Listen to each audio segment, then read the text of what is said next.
तो क्या वो कारण है जिस कारण को आधार बनाकर और सतगुरु रामपाल जी भगवान के स्वयं के मुखार विंद से उच्चारित उन सत्संगों को आधार बनाकर हमने ये जान लिया, पहचान लिया कि साध संगति से जुड़े हुए सत्सेवक भाई बहनों ने, जिनको परमात्मा ने कलयुग की बिचली पीढ़ी में मानव जन्म दिया है, अपनी शरण में लिया है, सन 1994 से अनमोल तत्व ज्ञान दिया है, क्या वो रीजन है कि अब हमने 650 साल पुरानी इस काल्पनिक कबीर जी की फोटो का जून के महीने में प्रकट दिवस नहीं मनाना है। अब हमने केवल रियल कबीर सतगुरु रामपाल जी भगवान का 8 सितंबर के दिन ही प्रकट दिवस मनाना है। खुद परमेश्वर सतगुरु रामपाल जी भगवान ने इस फोटो के विषय में बताया कि ये काल्पनिक फोटो है, ये नकली फोटो है, ये एक सोची समझी हुई फोटो है, ये हाथ से बनाई हुई फोटो है। वो परमात्मा ऐसा नहीं था। 650 साल पहले जो कबीर जी आए थे वो ऐसे नहीं थे। ना जाने उनके तो कितने रूप हैं, ना जाने वो कितने रूप बना सकते हैं, क्योंकि वो शब्द स्वरूपी राम है। इसलिए हमने केवल वर्तमान समय में जो परमात्मा धरती पर प्रकट है हमारे गुरुदेव भगवान के रूप में, उसी कबीर को मानना है, उसी कबीर की पूजा करनी है, उसी कबीर के दिशा निर्देश अनुसार चलना है। और वो कबीर 8 सितंबर 1951 से गांव धनाना, जिला सोनीपत, हरियाणा, भारतवर्ष की पावन भूमि पर हमारे पूज्य गुरुदेव भगवान सतगुरु रामपाल जी भगवान के नाम से प्रकट है। और परमेश्वर ने इस फोटो को आधार बनाकर मात्र सन 1994 में केवल इस फोटो को सामने खड़ा करके, इस फोटो को दिखाकर केवल भक्ति की शुरुआत मात्र की थी। ना कि ये बताया कि जैसा फोटो में है ऐसा ही भगवान है या यही भगवान है, ये उन्होंने कभी नहीं बताया। रही बात उनके द्वारा वर्तमान समय तक इसी काल्पनिक दाढ़ी मूछ वाले कबीर जी की फोटो का प्रकट दिवस आश्रम में मनाने की, तो उसके पीछे का सबसे बड़ा रीजन था कि ज्ञान को आधार बनाकर कभी भी किसी भी भगत ने, चाहे किसी को सतनाम मिल चुका हो या सारनाम मिल चुका हो, खुद गुरुदेव का जो कलयुगी परिवार है, उनके बेटा बेटी, भाई बंधु, रिश्तेदार, कोऑर्डिनेटर, किसी ने भी सतगुरु रामपाल जी को भगवान की नजर से नहीं देखा। किसी ने भी सतगुरु रामपाल जी को परमात्मा नहीं माना। किसी ने भी संत रामपाल जी को कबीर परमेश्वर नहीं माना। अब जब आप अपने गुरु जी को ही भगवान नहीं मानोगे, परमात्मा नहीं मानोगे, कबीर जी नहीं मानोगे, तो आपके गुरुदेव की तो ये मजबूरी है कि वो इस दाढ़ी मूछ वाले कबीर जी की काल्पनिक फोटो का ही प्रकट दिवस मनाएंगे। क्योंकि गुरुदेव भगवान स्वयं नहीं कहेंगे कि मैं ही कबीर हूं, मैं ही परमात्मा हूं। इसके पीछे बहुत सारे रीजन हैं। सबसे पहला रीजन तो काल के साथ में सतगुरु रामपाल जी भगवान का एग्रीमेंट है। दूसरा रीजन, अगर गुरु स्वयं ये कहे कि भाई मेरा प्रकट दिवस मनाओ, मैं कबीर हूं, मैं भगवान हूं, तो फिर गुरु के द्वारा दिया गया ज्ञान बेकार हो जाएगा। क्योंकि परमात्मा ज्ञान आधार से अपनी पहचान करवाना चाहते हैं। उसके लिए परमात्मा ने 4 युगों तक इंतजार किया। इस कलयुग की बिचली पीढ़ी में परमात्मा ने हमें मानव शरीर दिया, हमें अक्षर ज्ञान युक्त किया, हमें शिक्षा दी, सभी धर्म ग्रंथों के शास्त्र हमें दिखा दिए और परमेश्वर ने ऐसे ऐसे प्रमाण दे दिए, सामान्य व्यक्ति इन शास्त्रों को खोल नहीं सकता। जो पंडित सतयुग से लेकर वर्तमान समय तक संस्कृत के विद्वान इन 4 वेदों को कंठस्थ याद करके समाज को सुनाते आ रहे हैं, वो भी नहीं जान पाए कि वास्तव में 4 वेदों के श्लोक क्या कह रहे हैं, गीता जी के श्लोक क्या कह रहे हैं, इन पुराणों में वास्तविकता क्या है परमात्मा को लेकर, भगवान कैसा है, कहाँ रहता है, कैसा दिखाई देता है, कैसे मिलेगा, क्या उसके मंत्र हैं, क्या उसकी विधि है। आज तक वो पंडित भी नहीं बता पाए, वो ऋषि महात्मा भी नहीं बता पाए, ब्रह्मा विष्णु महेश भी इस भेद को नहीं खोल पाए। भाई और बहनों, उस भेद को वर्तमान में सतगुरु रामपाल जी ने पहली कक्षा का कायदा बना दिया। तो ये कोई सामान्य व्यक्ति नहीं है, कोई सामान्य संत नहीं है। इस बात को हमने ज्ञान आधार से समझना पड़ेगा, गुरुदेव के सत्संग सुनकर समझना पड़ेगा। इसलिए गुरुदेव नहीं कहेंगे कि आप अब उस दाढ़ी मूछ वाले इस कबीर जी का पीछा छोड़ दो कि बच्चों ये तो मैंने खाली तुमसे देव देवताओं की भक्ति छुड़वाने के लिए और ये ऊपर की भक्ति पर लगाने के लिए ये फोटो मैंने तुम्हें दिखाई थी ताकि तुम्हें यकीन हो कि हाँ जी कोई भगवान है। अगर 1994 में खुद गुरुदेव कह दें कि मैं कबीर हूं, मैं भगवान हूं, तो उस समय कोई भी इनकी बातों पर यकीन नहीं करता और कोई भी इनकी भक्ति पर नहीं लगता। इसलिए ये परमात्मा की मजबूरी थी कि उन्होंने शुरू शुरू में इस दाढ़ी मूंछ वाली कबीर जी की काल्पनिक फोटो को भगवान बनाकर पेश किया। अगर गुरुदेव खुद कह दें कि मैं कबीर हूं, तो भाई और बहनों, हिंदुस्तान में कितने कबीरपंथी हैं। धर्मदास जी की वंशावली के कितने कबीरपंथी जो ठेका लेके बैठे हैं कबीर जी का। आए दिन गुरुदेव के ऊपर मुकदमे होते, आए दिन। तो परमात्मा हमारे लिए सत्संग करते या फिर मुकदमों के लिए कोर्ट में जाते। तो बहुत सारी बातें हैं जिस कारण परमेश्वर ने अपने आप को स्पष्ट रूप से कबीर होते हुए भी जो है कबीर भगवान नहीं कहा। ये ड्यूटी भगवान ने हम भक्तों की लगा दी। अब ये ड्यूटी हम भक्तों की लगा दी, परमात्मा ने सत्संगत वालों की लगा दी। हम कह रहे हैं, चीख चीख कर, चिल्ला चिल्ला कर कह रहे हैं कि यही है वो अल्लाहू अकबर जिसको मुसलमान मस्जिदों में ढूंढ रहे हैं, यही है वो भगवान जिसको हिंदू मंदिरों में ढूंढ रहे हैं, यही है वो मसीहा जिसको ईसाई लोग चर्चों में ढूंढ रहे हैं, और यही है वो असली वाहिगुरु जिसको सिख भाई जो है इन गुरुद्वारों में ढूंढ रहे हैं। ये है असली कबीर, जो कबीरपंथी ठेका लेके बैठे हैं कि हम कबीर जी के वंशज हैं, हम कबीर जी के वंशज हैं। ये है वो असली कबीर। करो हमारे ऊपर मुकदमे, करो हमारे ऊपर मुकदमे भाई, जितने करने उतने। हम चिल्ला रहे हैं और चिल्लाते रहेंगे जब तक इस मुख में श्वास है, तब तक चिल्लाते रहेंगे कि ये रियल कबीर, असली कबीर, सबका बाप, भगवानों का भगवान, अल्लाहों का अल्लाह, ये परमेश्वर। और समय आया तो साबित भी करेंगे, इन्हीं के आशीर्वाद से साबित भी करेंगे। और जब वो साबित करने का समय आएगा भक्ति के आधार से, विश्वास के आधार से, गुरु जी के आशीर्वाद से, तो मुसलमानों का अल्लाह भी फैल हो जाएगा। क्योंकि मुल्ला मौलवी साबित ही नहीं कर पाएंगे कि अल्लाह कौन है, कहां है। हाँ, जब साबित होगा कि ये भगवान है तो हिंदू फैल हो जाएंगे, शंकराचार्य फैल हो जाएंगे, साबित ही नहीं कर पाएंगे कि ये है वो अल्लाह, वो कबीर, वो भगवान। तो वो समय आएगा तो परमात्मा उसके लिए भी हिम्मत देंगे। लेकिन हम चिल्ला चिल्ला कर कह रहे हैं, 8 साल से कह रहे हैं, सोशल मीडिया पर कह रहे हैं कि ये है रियल कबीर सतगुरु रामपाल जी, रियल भगवान, रियल अल्लाह। करो, अगर किसी ने फतवे जारी करने हैं तो करो, किसी ने मुकदमे करने हैं तो करो, कोर्ट में साबित करेंगे, हर जगह साबित करेंगे, और साबित होगा। क्योंकि इनके अलावा दूसरा कोई अल्लाह, कोई भगवान, कोई कबीर धरती पर नहीं है। तो परमेश्वर ने अब इस काल्पनिक फोटो को घर से बाहर निकालने के आदेश दे दिए हैं। जितने भी संत रामपाल जी के जितने भी भगत हैं, उन सब के घरों से अब ये फोटो बाहर निकल जानी चाहिए। और हमने तो इस फोटो को फाड़ फाड़ के फेंका, फाड़ फाड़ के। हजारों लाखों सत्सेवकों ने इस फोटो को फाड़ फाड़ के फेंक दिया, फाड़ फाड़ के, क्योंकि हमें असली कबीर मिल गया, असली भगवान मिल गया। अब गुरुदेव ने अपने सत्संगों में कैसे इस नकली कबीर को नकली साबित किया है, इस फोटो को नकली साबित किया है, तो चलिए अब सुनाते हैं आपको गुरुदेव भगवान के मुकम्मल से।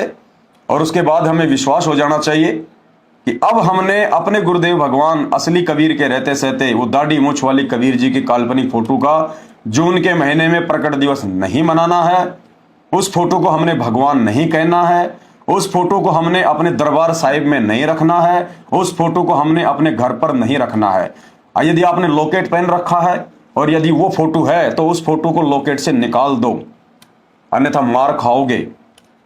तो क्या कह रहे हैं परमात्मा इस नकली फोटो के विषय में, क्या कह रहे हैं? ये क्या है, असली है या नकली है? भगवान ऐसा ही है या कैसा है? सुनिए गुरुदेव भगवान क्या कह रहे हैं। यदि इस दास के स्थान पर आज कबीर परमेश्वर भी आ जाते, क्योंकि जिस समय कबीर परमेश्वर जिस रूप में आए थे वो तो तुमने देखा नहीं, वर्तमान वाला ने। और वो परमात्मा किस रूप में आए थे, ये तो जो हमने चित्र बनाए तो हमारा एक अपना इमेजन है, अपना सपोजिशन है, अपना माना हुआ बनाया है। लेकिन वो परमात्मा अब आ जाए तो जिस रूप में वो पहले आया था वो तो तुमने देखा नहीं, और ईब जिस मारा उसने तुम मानो को नहीं।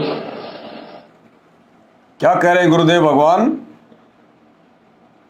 भगवान की पहचान बता रहे हैं, खुद की पहचान बता रहे हैं।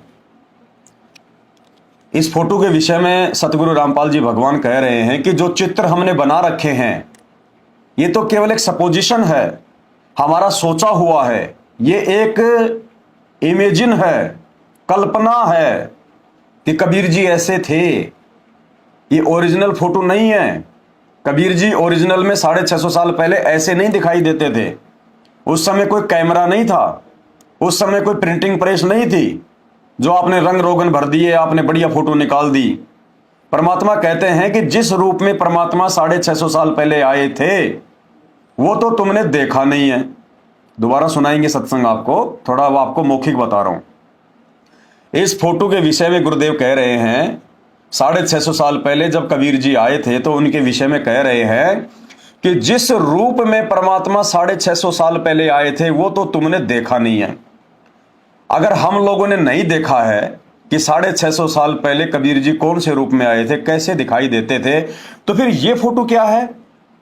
फिर ये कौन है जिसको गुरुजी सन 1994 से कह रहे हैं कि ये कबीर है, ये कबीर है, ये कबीर है, और आज गुरुजी खुद ही रिजेक्ट कर रहे हैं कि 650 साल पहले परमात्मा जिस रूप में आए थे वो तो तुमने देखा नहीं है। अगर हमने देखा नहीं है और यदि परमात्मा ऐसा नहीं है तो फिर ये कौन है? अगर वो कबीर ऐसा ही होता तो गुरुजी ये बात सत्संग में नहीं बोलते कि उसको तुमने देखा नहीं है कि वो कैसा है। इसका मतलब ये नकली है, ये हाथ से बनाया हुआ है, ये काल्पनिक है, ये किसी का सोचा हुआ है, इमेजिन की हुई है फोटो ये। और फिर क्या कह रहे हैं परमात्मा कि आज वो परमात्मा जिस रूप में आ जाए, इस रूप में आ गए, कहते हैं उसको तुम मानोगे नहीं। यानी 650 साल पहले जब आए थे उनको तो हमने देखा नहीं कि वो कैसा है, तो ये रिजेक्ट हो गया। और वर्तमान में वो भगवान जिस रूप में आ जाए उसको तुम मानो नहीं कि यही कबीर है। जैसे आज खुद सतगुरु रामपाल जी भगवान के 90% भगत और उनका परिवार नहीं मान रहा कि संत रामपाल जी ही कबीर हैं। तो गुरुदेव कह रहे हैं वर्तमान में जिस रूप में आ जाए उसको तुम मानो नहीं। तो भाई ये तो सोचने समझने की बात है। बताओ फिर कैसे भगवान समझाएगा फिर हमारे को?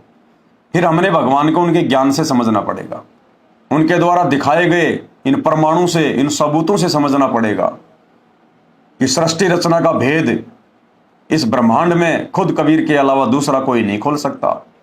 सत्संग, सत्संग यानी सच्चा ज्ञान, सत्य का संग, उस कबीर के अलावा कोई दूसरा नहीं कर सकता। तत्वदर्शी संत, गीता अध्याय 4 श्लोक 34 के अनुसार उस कबीर के अलावा कोई तत्वदर्शी संत की भूमिका नहीं निभा सकता। ये कैंसर के रोग अपने आशीर्वाद से ठीक करना, मुर्दों को जिंदा करना, लाखों लोगों का नशा छुड़वा देना, वास्तविक भक्ति शास्त्रों से निकाल के दे देना और आत्मा के हृदय में बैठ जाना, ये कोई सामान्य बात नहीं है, कोई सामान्य साधु संत महात्मा के बस की बात नहीं है। इन्होंने ये करके दिखाया है, करके, क्योंकि ये खुद कबीर भगवान है, ये अल्लाहु अकबर है। अब आपके समझ में आएगा। सत्संग को ध्यान से सुनिए क्या कह रहे हैं। यदि इस दास के स्थान पर आज कबीर परमेश्वर भी आ जाते, क्योंकि जिस समय कबीर परमेश्वर जिस रूप में आए थे वो तो तुमने देखा नहीं, वर्तमान वाला ने, और वो परमात्मा किस रूप में आए थे ये तो जो हमने चित्र बनाए तो हमारा एक अपना इमेजन है, अपना सपोजिशन है, अपना माना हुआ बनाया है। लेकिन वो परमात्मा अब आ जाए तो जिस रूप में वो पहले आया था वो तो तुमने देखा नहीं, और ईब जिसमें आ रहा उसने तुम मानो को नहीं। फिर कैसे बात बनेगी? जिस रूप में 650 साल पहले आए, लेकिन आपके लिए परमात्मा का जिस रूप में 650 साल पहले आए वो तो हमने देखा नहीं, तो ये तो रिजेक्ट हो गया, ये तो नकली है क्योंकि हमने तो देखा ही नहीं, तो ये तो नकली हो गया, ऐसा तो नहीं है भगवान। अगर ऐसा ही होता तो गुरुजी कह देता बेटो यही है जो ये फोटो में है। तो कहते हैं 650 साल पहले वो जिस रूप में आए वो तो तुमने देखा नहीं, और वर्तमान में जिस रूप में आ जाए उसको तुम मानो नहीं कि ये कबीर है, तो भाई फिर नरक में जाओगे, गधे कुत्ते सूअर बनोगे फिर। अब इससे बढ़कर प्रमाण और भगवान क्या देगा? हम कोई जानवर नहीं है, कोई पशु नहीं है, गधे कुत्ते नहीं है जो हमारी बुद्धि में ये बातें नहीं आएंगी। ये स्पेशल बुद्धि भगवान ने, स्पेशल मानव शरीर इसी बात के लिए दिया है, 84 लाख योनियों से भिन्न। अरे बाकी तो है गधे कुत्ते, पता नहीं क्या क्या शरीर बना दिए भगवान ने, वो नंगे घूम रहे हैं, ना कोई मकान बना पाता, ना कोई गाड़ी बना पाता, ना कोई रिश्तेदारी निभा रहा, ना कोई बात छुचक भर रहा। ये इंसान ही क्यों करता है सारे काम? क्यों दिया भगवान ने इंसान को इतना दिमाग है? ये खाली ब्याह शादियां करके, बच्चे पैदा करके, लालन पालन करके और सारा जिंदगी उसी में घुट घुट के मर मर के और फिर गधा कुत्ता बनने के लिए नहीं दिया। ये परमात्मा ने अपनी पहचान करवाने के लिए दिया है। ये नर देह है, नारायण जैसी देह है, भगवान जैसा शरीर दिया है, अपने खुद का जैसा हमें बनाया है। ये केवल हमारे को यहाँ पे भौतिक सुख सुविधाओं के चक्कर में पड़ के अगले जन्म में नरक में जाने के लिए नहीं दिया, अपनी पहचान करवाने के लिए कि बच्चों तुम्हें मानव जन्म दे दिया, शिक्षा दे दी, शास्त्र दिखा दिए, अब तो पहचानो अपने बाप को, अपने भगवान को, अपने कबीर को। अरे इतना सब कुछ करने के बाद भी क्या ये खुद ही कहेगा कि मेरा प्रकट दिवस मनाओ और ये दाढ़ी मूछ वाले को भगवान मान के छोड़ दो इसका पीछा कम से कम। अरे हमसे तो छोटा बच्चा समझदार होता है। छोटा बच्चा वो कम से कम 4-5 महीने ही माँ का दूध पीता है, उसके बाद वो भी छोड़ देता है। और 1994 से हमने इसको पकड़ रखा, अपने दरबार में रख रखा इस नकली कबीर को, आज तक नहीं छोड़ रहे हम इसको। युवा बनो, युवा बुद्धिमान बनो, विवेकी बनो, इस कबीर को छोड़ो, रियल कबीर को पकड़ो। एक बार फिर सुन लो परमात्मा का अनमोल सत्संग। भाई और बहनों, मानना पड़ेगा, ज्ञान आधार से मानना पड़ेगा कि ये ही रियल कबीर है। इस कबीर को छोड़ना पड़ेगा अगर मुक्ति चाहिए तो। अगर इस पिछली पीढ़ी में संत रामपाल जी से मोक्ष चाहिए, सतलोक चाहिए, तो आपने इस नकली कबीर को अपने घर से, अपने दरबार से, अपने गले के लॉकेट से बाहर निकालना पड़ेगा।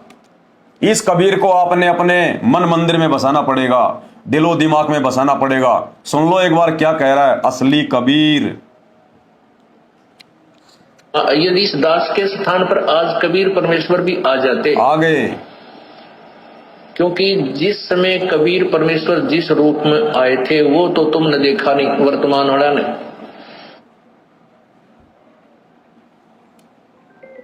अरे भैया लाइव आ रहे हैं, बीच में फोन मत करो भाई बहनों, काट दो। कहाँ दिमाग रहता है तुम्हारा? तो क्या कह रहे हैं परमात्मा, सुनिए। यदि इस दास के स्थान पर आज कबीर परमेश्वर भी आ जाते,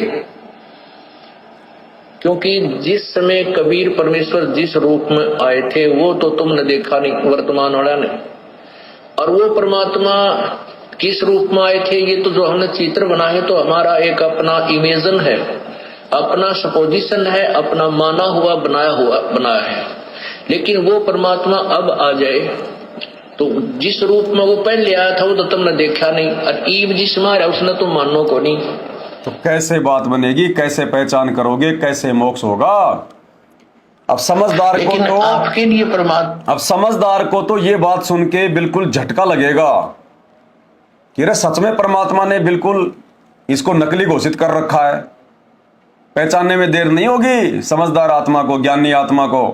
और जिसने अगले जन्म में गधा कुत्ता ही बनना है भगवान के शरण में आकर भी, वो नहीं मानेगा, चाहे कितना ही समझा दो, कितना ही समझा दो उसको। तो भाई और बहनों, अब ज्ञान आधार से हम साथ संगति से जुड़े हुए सत्सेवक भाई बहनों ने केवल 8 सितंबर को रियल कबीर सतगुरु रामपाल जी भगवान का ही प्रकट दिवस मनाना है। और इस नकली कबीर, काल्पनिक कबीर का जून के महीने में ना तो प्रकट दिवस मनाना है, ना इसके प्रकट दिवस में कहीं जाना है। यदि सतलोक आश्रम मैनेजमेंट हरियाणा गुरुदेव का कलयुगी परिवार मनाता है उन फर्जी सतलोक आश्रमों में, तो भाई उनको मनाने दो, उनको नरक में जाना है, हमने नरक में नहीं जाना है।